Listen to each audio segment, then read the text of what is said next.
This is the way.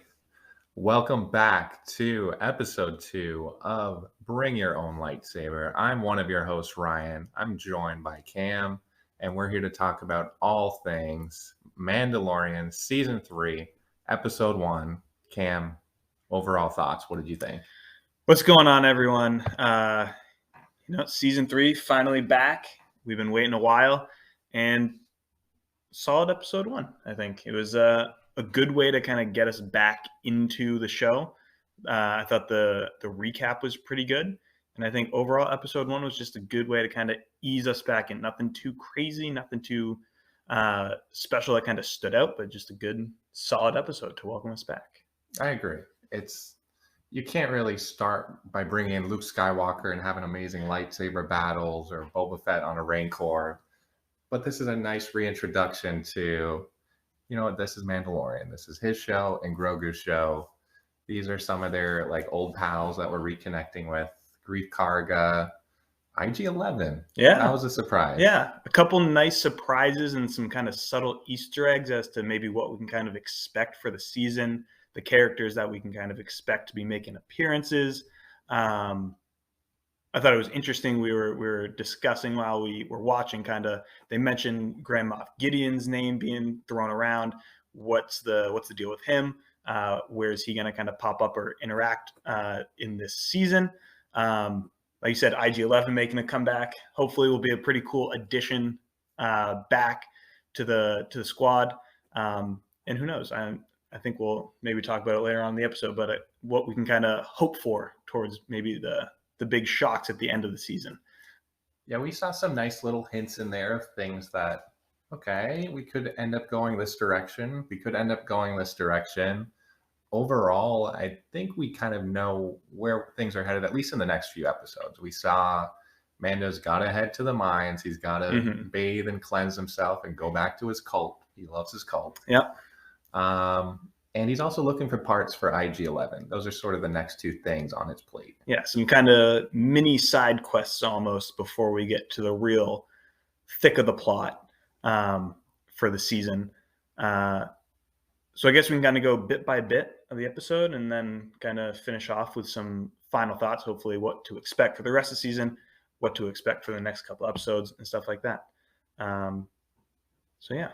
Yeah, we'll start it off with a little recap. Again, we had a nice review of where things kind of left off. Mando had that fight with the other Mandalorian. He did take his helmet off. The blacksmith is saying, whoa, that's not cool in our cult. You got to head to the mines or else you're not one of us anymore. So they kind of reminded us of that. And then I think this was a new scene. We saw the bombing of Mandalore by the Empire. Right.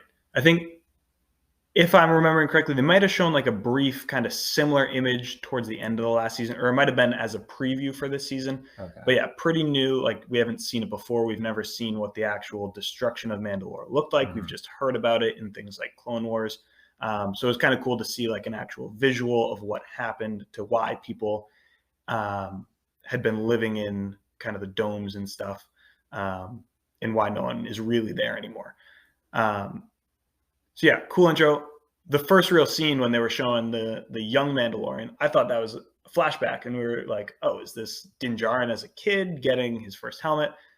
Ryan, you thought for a quick second they were making Grogu a little helmet. We didn't know what was going on. We're saying, oh, shoot, is Grogu about to get some armor right now? I did think the helmet looked a little small when they were making it. And he was right. We see the blacksmith making the armor. She heads out of the cave, and there's a young Mandalorian ready to join the cult. But again, you don't quite know, oh, is this a flashback of young Jin, or is this someone new? And then kind of all hell breaks loose. Yeah. Cool scene, cool fight scene. You said it when we were watching, maybe not the best spot to be doing a ceremony like that. Yeah, they got to pick better next time for those. Yeah. But cool visuals and everything, obviously, as Star Wars is progressing, everything like that's getting way better. My only thing is watching, I was like, damn, if the Mandalorians are supposed to be like the most combat efficient warriors of all time, they were making some pretty dumb mistakes fighting this creature. But all in all, it was a cool little scene. And then obviously Din Djarin shows up in his new ship with Grogu, blows the monster up, and that's kind of when I realized, oh, okay, this is present day for them, not a flashback. I was also kind of left wondering, I wonder where they were, what planet they were kind of holed up on now. Yeah, they didn't really explain that or how Jin knew that they were there. Mm. I thought overall that sequence was kind of very Mandalorian. I mean, they didn't really showcase the battle skills as much as we thought they might be that savvy, but the thought of just like conquering some animal and blowing it up and doing some strange ritual, like that's very Mandalorian to me. Yeah. What we've kind of come to expect. But all in all, cool scene. He has the talk with the blacksmith or the armorer, I think they call her. I think you're right, actually, armorer. And we're also talking about in her little, we can't really call it an office, her little cave. We see what looks like it may be an old kind of traditional Mandalorian helmet, whether it's someone's current helmet or a past Mandalorian's helmet. It was a big, cool helmet with like tusks coming out of it and everything. Got me wondering whose that was, and if maybe we'll see who that helmet belongs to. I didn't recognize if it was someone in the past. You said I've seen you might it have recognized it. I've definitely seen it before. I can't pinpoint exactly whose that was. I know there's that scene in, I think, episode 7, where they kind of go to Maz Kanata's castle and there's all those flags. And that's on one of the flags. I don't know exactly whose symbol that is. It could just be a general, like, hey, Mandalorian flag. If not, if it's someone else's and we got to look more into that, that's pretty cool. I'm excited to see like what that's all about. Yeah, and that's always a cool way to kind of tie into canon and everything like that with the movies and whatnot. Yeah, we did see some sequel tie-ins, actually, which we'll get to towards the end of this. But all in all, beginning of the episode, just solid. Again, kind of like the whole episode is just very solid. Again, nothing that stood out, but just good way to get us right back into it. I like how you put it. It was just all very Mandalorian. So from there, he basically talks to the armor and is like, hey, so if I go bathe in these baths that may or may not even exist, and I can take a picture of me bathing in there and get it back to you, are we all good? And she's like, yeah, this is the way. So that's kind of going to be his first side quest, it seems like. For the time being, is that his goal right now is to get to those baths to kind of cleanse away his sins, as he put it, and repent for his sins, even though it's so silly. I was just wondering, if they can't take off the helmet, how do they even wash their hair? They must smell so bad up in there. Right. Is he putting the helmet back on when he's bathing? Yeah. In the mines? Yeah. Curious to see what happens down in the mines. Yeah. If they're still there. If they're still there. We don't know. Right. It might just be a vat of poison, it seems like. Everyone's saying. They keep bringing up the word poison. So we'll have to, I mean, I'd love to go to Mandalore and see what it's all about. Right. Definitely based on where things ended off this episode. Definitely a lot of cool scenes in Star Wars have come from Mandalore. Just obviously thinking back to things like Clone Wars and stuff like that. So excited to see where they take that. It'd be cool if they go to one of those like big domed cities and maybe it's kind of like cracked and broken up like we see throughout the Clone Wars and stuff like that. But yeah, interesting to see if it's kind of this toxic wasteland, if they can survive. I'm sure they will somehow, and I'm sure the baths are there. I'm sure they wouldn't be wasting all this time. That would be incredible. They hype it up and there's no bath. Yeah. Or Mandalore's gone. So sorry, you're no longer one of us. Although there could be no baths and he has to go through some sort of, trial to get there, and he learns a bunch of stuff and whatnot just to get there. And he's like, oh, darn it, I have to do it a different way. Or just kind of change how I'm living my life. But only time will tell. So that's where we're kind of left. That's we don't get too much more kind of plot progression really besides that. Maybe a couple things towards the end, which we'll talk about. But that was just kind of his first goal. And then from there, he heads off to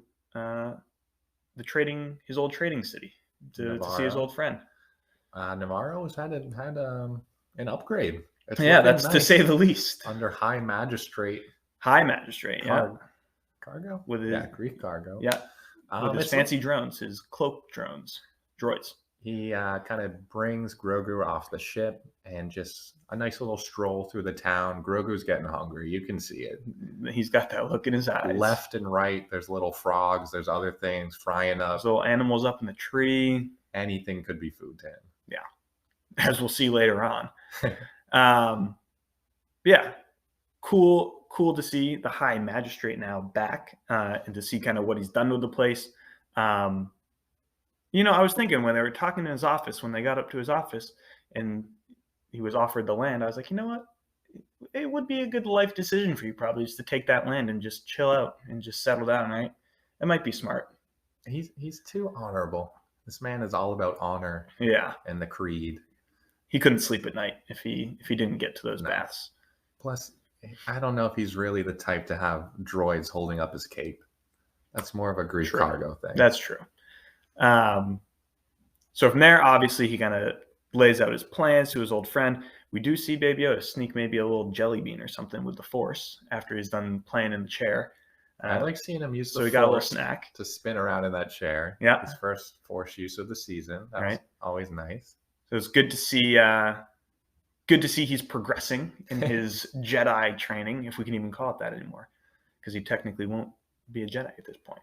I like to just see like new uses of the Force. Like Yeah. we've never seen We've that never seen before. someone swivel in a chair using the Force. I mean, we know we'd all be doing it if we could. Yeah, that is true. I would definitely be doing that in the office. I'd be doing all the stupid stuff possible if I could use the Force.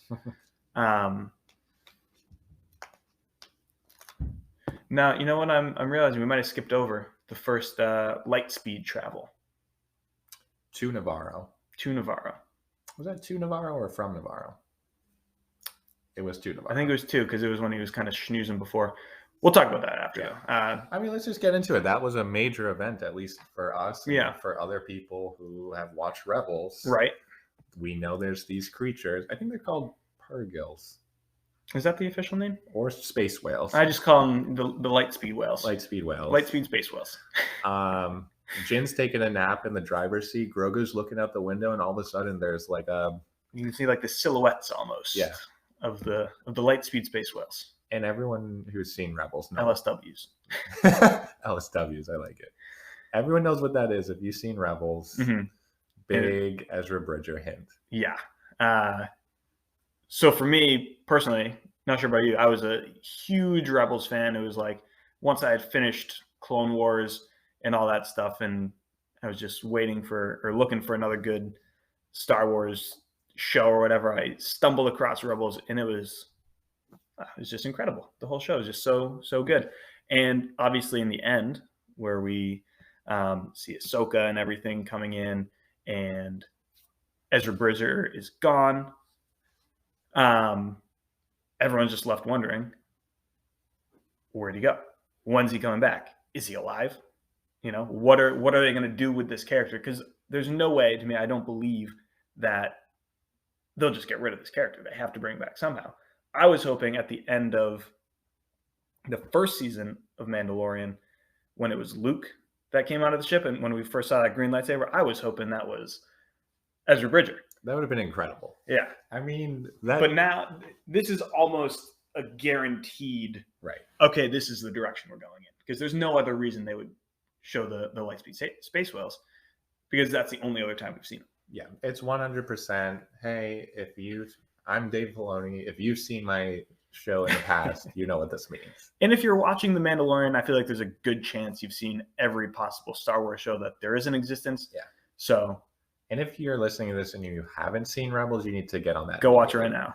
Don't even finish listening to this. Go watch Rebels. And just kind of like what Cam was saying, when that show first came out, or when you first put that show on, at least for me, it was like, wow, this feels the closest to the original trilogy that I've ever seen, at least at the time. Like right now, I would say Mando in this universe is probably the closest. But at the time, Rebels was it for me. Like, wow, this is vintage, like, George Lucas, right. Dave Filoni, like his second in command knows exactly what he's doing. Because it was the first real time that we got to really go back to this era of Star Wars since the original trilogy. So it was cool in that regard. Plus, it just added so much to the story with these characters and stuff that you come to love after watching that show. And obviously, that's all that's on our mind now after this episode 1. You basically got to go ahead and watch that. At least I think, if you want some backstory for Right. where this show is headed. I think it'll make the finale of this season way, way better if you kind of know what's going on with Rebels.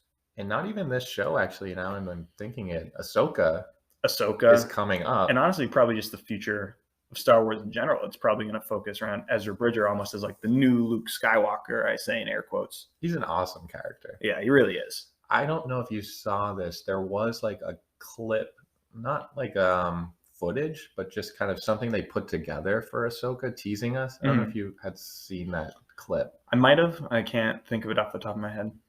It's basically like, hey, just so you know, Ahsoka is coming. Mm-hmm. And in that clip, they show artwork from Rebels, one of Ahsoka's murals, which I think was in the finale, which was the whole crew. Yep. I think I did see that now that you're bringing it up. Yep. Actually, Sabine's artwork is Sabine made Sabine's that. artwork. And I think Sabine herself might have been Mandalorian. She might have been in that clip. We'd have to replay that, but basically, they're bringing in Rebels. Right, right. The whole cast. It would be cool to bring them back just because we haven't heard anything about them in so long. It'd be cool to see what they plan on doing with them. But we can save all the speculation for later. Complete tangent, but go watch Rebels if you have. Go watch Rebels or rewatch it. Watch that light speed scene, and then you'll know what's going on. Watch the Kanan versus Maul scene. Watch all. Just watch the whole damn thing. So anyway, back to Navarro. Well, I think we were just about to wrap up Navarro. They had the fight scene, the bar that's now a school scene. Right, we got some pirates. It wasn't Hondo. I was kind of hoping it would be Hondo, but that's all right. Maybe eventually. Maybe he'll pop up. What was the name of the new pirate king? Did we? Now that I can't think about it, all I can think about was that one of the pirates looked like Davy Jones, and the pirate king, once we see him towards the end, looks like a green monkey man or a swamp thing. Yes, like a combo of those two. That's actually true. I can't even think the pirate king's name. I think we just call him Pirate King. It is Pirate King. He's the only one. I actually liked his design. Yeah, he's a cool character. I think he'll be a good kind of side villain. That's kind of just a nuisance to Mando during the show. You were saying this too. You were liking how they brought back the live action puppets, and just looking around Navarro, all the creature design and the costumes, it was awesome. We saw that old like C-3PO type droid that looked cool.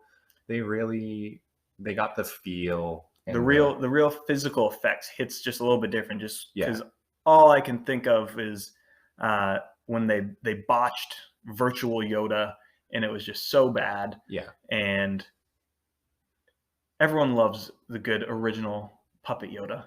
It's just nostalgic. It's clean. It gives you a little laugh because it is a little silly at the same time, especially with some of the effects. You could see that on the Pirate King a little bit too. The Pirate King, the little droid workers. This thing is actually in that spot. Right. It's a little different when it's not just all CGI and green screen. Right. Mando definitely does the best of like a good combination of it, and the effects of everything combined just feels very real and kind of organic. It makes the Star Wars universe kind of feel more, real, close to home, and just like you can kind of almost reach out and touch it. Like you believe it more. It was good. It draws you in. I'm going to pull this term out here. Kowakian monkey lizard. I don't know if you know what that is. But is that how we're going to describe Pirate King? Jabba's little pet in episode 6. You know that little guy? Yep. And we saw a tree of those. I think they might have been CG. Those are the same ones? Yes. Okay. I think they might have been CG, but that was fine because, again, Star Wars, where it is now, it's CG and it's practical, and both look good. Like the giant monster at the beginning, it looked good. Yeah, it looked good, especially as full CG. It's nice how Grogu, some of the worker droids that we'll talk about in a minute here, and all these things that they interact with are really there, so they can, they were throwing Grogu around in the High Chancellor's office, and they don't have to pretend to be throwing; they can physically toss him around and everything. That was awesome. I didn't think we'd ever see a Grogu toss. That was great. They tossed him like it was a little rag doll. Poor Grogu, but shout out to the puppets coming back. Puppets, effects team, costume, y'all are crushing it. But so the school pub scene with the pirates, I thought it was cool to just see how they're trying to take Navarro seriously now, and they're kind of treating it with respect, and they're going to stand up for it and not let these pirate gangs come and do whatever they want, kind of like how it used to be. And then we go back and we obviously see them rebuilding IG-11. Right. He was a statue in the center of the city. Yep. He sacrificed himself kind of for the freedom of the entire town. Mm-hmm. So it is fitting that he would be a statue. And Mando was telling Grief, hey, I gotta head back to Mandalore, but I'm gonna need a team. Right. And he's like, there's only one droid I want on my team. Right, only one he trusts. The one who sacrificed himself to save our asses. So, so Grief they turn him on. Right. Grief is saying, I don't know if that's a good idea. Right. And it wasn't. It was not. They turn him on, and he had reverted back to like his original protocols, they call it. And he just goes right after Grogu because that was his original assignment, was to get the kid. Which I think is setting things up for later. Just keeping that in the back of our minds that, hey, just so you know, the Empire still wants, or the remnants of the Empire still want Grogu. That's a good point. That I actually didn't even think of, is that, there might still be some people out there that are like, hey, we could take Grogu and turn him into this Sith Lord or something like that. I think there were like small hints of that in the trailer. Mm-hmm. I didn't watch them too closely because I like to go in fresh, but I think I remember there was some like, hey, just, Empire's still around and we want Grogu. Right. So they end up having to bust, literally. They break IG. Thank you very much. They break IG-11's head literally with a bust of the High Chancellor. Mando says, way to use your head. Yeah. And now that basically unlocked a new side quest for them before they go to Mandalore. Of basically they bring IG-11 to these droid workers, the little droid workers. And Ryan, you brought up a good point. It might have been the same ones from episode 9. I believe his name was Babu Freak or Babu Frick. Yeah, something like that. I think in episode 9, I think all he said was, my name Babu So Freak. like the earlier descendants of him or something like that. Or maybe it is him. Maybe he used to have a family, something happened. Yeah. Now it's just him. You gotta hear more of his story. But basically say, we can fix him. Yeah. But we need this memory chip, which is super hard to find. So that seems like Mando's new side quest at the moment of he has to get this memory chip so he can get IG-11 fixed. So then they can have a solid team to go to Mandalore. It'd also be nice to have a droid on Mandalore in case it is fully toxic and, they can't survive there. Not only that, but Mando, he's literally working with a baby. Like, he needs someone else on his team to talk to, honestly, throughout the episode. Talk to and kind of have his back, because it's been a struggle for Mando throughout this show to kind of keep an eye on Grogu and keep him safe while defending himself and other people and kind of do the jobs and missions that he is set up to do, because he kind of always has that worry in the back of his mind that he has to protect Grogu while doing all of it. And I believe, if I remember correctly, in season 1, they had reprogrammed IG-11 to kind of protect Grogu. Mm-hmm. And when he was in that nurturing mode, he was just mowing people down. He was a beast. He was incredible. He was a beast. So they can get back to that programming and have him kind of protecting the both of them. Right. It'd be a pretty unstoppable force. Pretty deadly. Yeah. And I'd like to see that action. I've ever since we first saw, I don't know what metal IG-11 is made out of, but I feel like bullets just bounce off of him. Laser bullets. He's tough. Right. I was just thinking, imagine if we line this dude with some, I'm blanking on the metal. The Beskar, the Mandalorian Beskar. Imagine they line him with that. He'd be literally an unstoppable tank. And actually, they did that with in season 2 with the droids who were kind of holding up the ship. Yep. And I mean, no, it can't stand up to the Force, as we saw. Right. But other than that, it was pretty much unstoppable. Right. He'd be like a laser gun battling machine. He'd be unstoppable. So yeah, cool to see what's going to happen there once he hopefully gets that memory chip, and the team will be fully put back together just about. So then from there, I think there was really only the one last scene, right? When he stops on I forget the name. It was a planet we hadn't seen, I don't believe. started with a C. It was part of the Yeah, it Mandalore was system. Mandalore system. I don't know why he headed right there. I thought he was going to try to get IG first, but Right. Maybe it was a stop along the way Could for the be. information. actually, as he was leaving Navarro, he was getting chased by Pirate King's right. crew. Right. I don't know why I thought that was after. You're right. It was after Navarro. So maybe he was just in a rush. He said, "We'll go." Right. wherever Or it was we the can first go. thing he plugged into his hyperdrive. Yeah. Sorry, let's not breeze over that pirate fight real quick. I loved it. Yeah, it was a cool little ship scene. I feel like we haven't.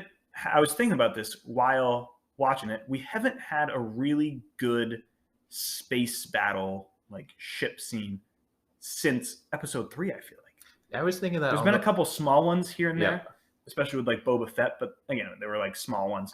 But there hasn't been a really good ship to ship fight scene since episode 3, and I thought it was a good one. It was maybe a little far-fetched, like 1v6 or something like that, but it was cool how he used the asteroid. It was very Boba Fett-esque of kind of using the asteroids to his advantage to kind of pick off these pirates one by one until he gets confronted with the gigantic monkey pirate man and his giant ship. You know, for a second there, when he was target locked by this big ship and he had this little conversation with the Pirate King, I mean, obviously we knew in the back of our minds that this is not the end of the season.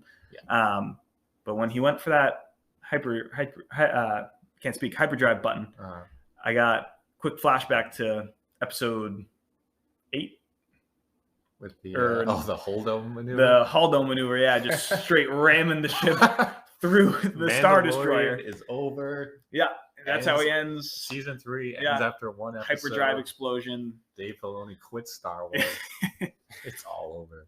But obviously blows right by. And kind of like we said before, I think the space pirates they'll be a cool kind of just side adversary. And I want to see more of them just honestly because of that guy's design. He looked awesome. It was cool design. New character. I wasn't reading in the credits who the voice actor was, but they sounded pretty good. Yeah. I was getting a lot of prequel vibes with that. Like you said, episode 3, but even episode 2, there's the Django Obi-Wan in the asteroid belt. Mando kind of pulled some of those moves where you kind of park your the ship behind the asteroid, wait for them to pass, and just snipe them off. I was waiting. We were waiting for the Boba Fett sonic bomb, whatever. There's a word for that bomb. I think it's can't just think sonic of charge. Both of us were that whole fight, just waiting for the charge to drop for sure. So that's there, and I was thinking that too. Like on the way over here to record this, I'm going, you know what? Seismic charge. Seismic charge. Okay, it makes a sonic noise. Right. It makes that sonic boom. So cool. Great effects. And like you were saying, the ship battles are an important part of Star Wars. Yeah. And that was like more one-to-one craft fighting. But I also miss the giant sort of scaling battles like we see in episode 6. Right. Or, again, episode 3. So I thought it was cool that they brought that big pirate ship. So maybe that's a kind of teaser. There will be one big space battle between some of these bigger ships. So I think a good place to leave off episode 1 is where we kind of see the end of the episode as he goes to visit this castle, and lo and behold, who do we find there? It's Bo-Katan. She's back, sitting on. I don't know if that's the throne of Mandalore, where that throne is now, but she's sitting on a throne. It's a Mandalorian castle. That's all we kind of get from it. She's not happy. She doesn't have the Darksaber anymore. Right. She's lost the support of everyone she had rallied together to go and take back Mandalore. They're off being mercenaries, she basically says. And now that I'm saying this out loud, she said they took this big fleet. So maybe we're going to see a big battle between these space pirates and the fleet, in air quotes again, of these Mandalorians. Right. That would be a cool scene to kind of think about for the future. And with that, we're going to take a quick break, and then we'll come right back to finish up the episode and also just sort of our thoughts on where things could be headed next.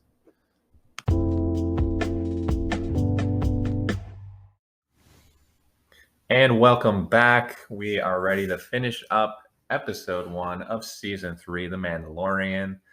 We kind of left off just giving our final thoughts on that ending scene with Bo-Katan sitting in the throne.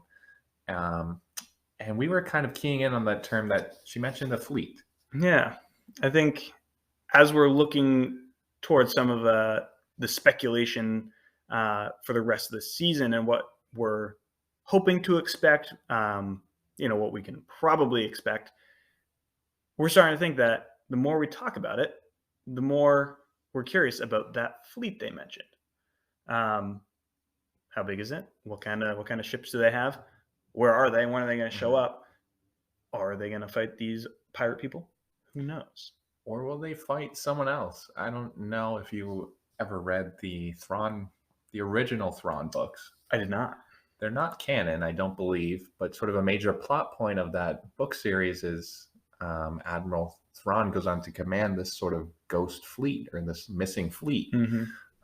And that's a major sort of plot point of that series. That'd be certainly a good point for Ezra Bridger to show back up Ezra's with Thrawn. with the Lightspeed space whales. If there's some sort of evil fleet out there and there's some sort of pseudo good Mandalorian fleet, can we see those two clash? Hmm. And We know the Empire is kind of always going to be gunning for Grogu. So if Mando, Din, can get kind of reinstated, I guess, with these baths, these holy baths of Mandalorian, maybe he can kind of work towards getting all of this fleet, his kind of ragtag group that we saw that's been kind of in hiding, get all these Mandalorians together to hope maybe protect Grogu. Who knows, the Mandalorians are going to follow him as long as he has the Darksaber. So if he says to protect Grogu, then that's what they're going to do. we don't know where Thrawn is or what he's up to, but we do know the Empire currently has a goal of finding Grogu. And I think it was season 2 where we kind of saw that lab where they were doing some experiments on things that looked like Snokes. Mm-hmm. I don't know if you remember that scene with back in season 2. So the Empire's doing things with Force-sensitive people. Right. We don't know who's in charge of the Empire right now or who's pulling the strings, or if there is like a Snoke out there right now, or maybe it is Thrawn. But yes, major adversaries. Empire is a big option. They're always going to be looming. Pirates could be an option this season. I think we know they're going to be bad guys. It's hard for me to think that they're kind of the ultimate bad guy here. They kind of, Mando really messed them up. Good. Yeah. He was taking them out pretty easily. So they're not really ready to be big bads, I don't think. Yeah. And Boba Fett's out there as well. Yeah. Who knows? Boba Fett called on Mando for his series. Yeah. Who knows? Mando could always call on Boba for his series. So I feel like there's a lot of good things for us to be looking forward to. Mm-hmm. Expectations are getting set pretty high, at least in my mind. I feel like we're kind of hyping things. We're going off on all kinds of different tangents, but more like realistically, where do we think things are headed? I think set in stone, we're going to get IG-11 back. Yep. We're going to go to Mandalore. Yes. Who knows what we're going to find there? Mm-hmm. I think it's pretty safe to say that we will see this Mandalorian fleet of some sort, and I think we can almost expect to see Din Djarin kind of leading them with the Darksaber, unless he gives it up. Maybe he gives it back. Mm-hmm. That for me is kind of the key point. Is he has the Darksaber, and it comes with it. You kind of got to unite the Mandalorians when you're the person holding the Darksaber. So I think that's a major plot point of the season for sure. I think the funny thing to me with Din Djarin having the Darksaber is he's always so set on the Mandalorian traditions. Right. But when it comes to the Darksaber, he just doesn't seem to give a crap. He doesn't seem to care about the responsibility of it, or maybe it's because he doesn't necessarily understand the origin of it. Mm-hmm. But he just seems to not take it quite as seriously as all of the other Mandalorians, mm-hmm. which is so funny based on how seriously he's taking all of their codes and stuff like that. So actually, I wonder creed, I should say. I wonder if that is kind of what he'll come upon in the minds, right? The importance of it, of the Darksaber, and sort of keeping Mandalore alive. Like right now, his mission had been kind of take care of Grogu. Mm-hmm. Maybe he shifts that mission to reunite all Mandalorians under his leadership because, Right. hey, our planet might not be poisoned. We can actually come back and come back strong. Right. And I think that ties in pretty nicely. Is we see in the past seasons of he basically considers Grogu a Mandalorian now, Yep. right? So that could kind of tie in nicely of, okay, he's realizing he might have to be the one to kind of reunite everyone, get Mandalore back to not necessarily what it was, but kind of get back to rebuilding it. And that can line right up with him protecting Grogu, since Grogu is basically considered a Mandalorian He's now. now a Mandalorian. So he'd be kind of hitting two birds with one stone, so to speak. So I think those are kind of the safest bets of what we can expect. Obviously, we've been talking about some loopy, wild theories here, but I wouldn't be shocked if a couple of them came true towards the end. And this has been a theme. There's always a strong ending for each season. Right. We've seen Right. that with season 2.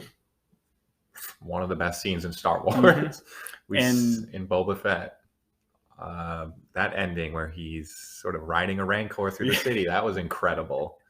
And season 1 with the IG-11's sort of brave stand. Like, Mm-hmm. there's always some huge ending. So what that will be this season, we don't know yet, but I'm excited to. It also seems that with the end of, not just in Mandalorian, but it did happen with Mandalorian, but even just in Star Wars shows now in general, it seems like the end of one season of any new Star Wars show kind of becomes the beginning for a new series as well. Like how we saw the end of season 2 of Mando. We got the announcement for the Ahsoka and the Obi-Wan and stuff like that. All I'm hoping for is to kind of bring it back to Rebels, is maybe with the end of season 3 of Mandalorian, we'll get the return of Ezra Bridger, and we'll get an Ezra Bridger show, or like maybe a Rebels kind of live action twist of kind of what Disney's been turning Star Wars into, but a Rebels version of that.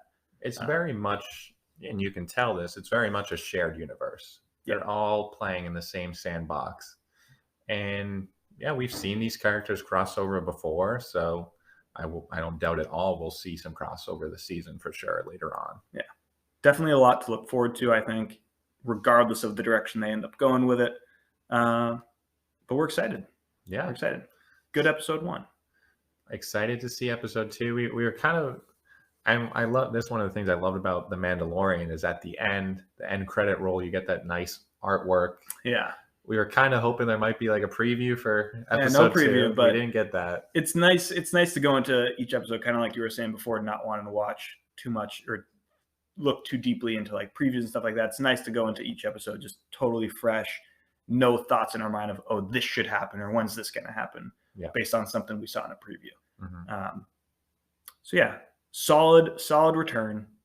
It's going in the right direction. I thought it was great. There's never been a bad episode of Mandalorian. Yeah. The writing's spot on as always. Good little hints of humor, and a good tease as what we can kind of expect. Season 3, we're hoping low filler, high action, epic scenes, bring in some fleets.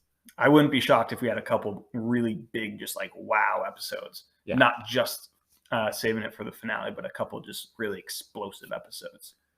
Well, and folks, we could talk about this all day, but I think we've covered this episode. We're so excited for where this season is going. Anything else that you can think to add, Cam? I think we might as well just save it for the next episode. Yeah, we got to wait and see. All right, folks, thank you for listening. This was episode 2 of Bring Your Own Lightsaber. Hopefully we'll see you in a week. I'm Ryan. And I'm Cam. And remember, always bring your own lightsaber.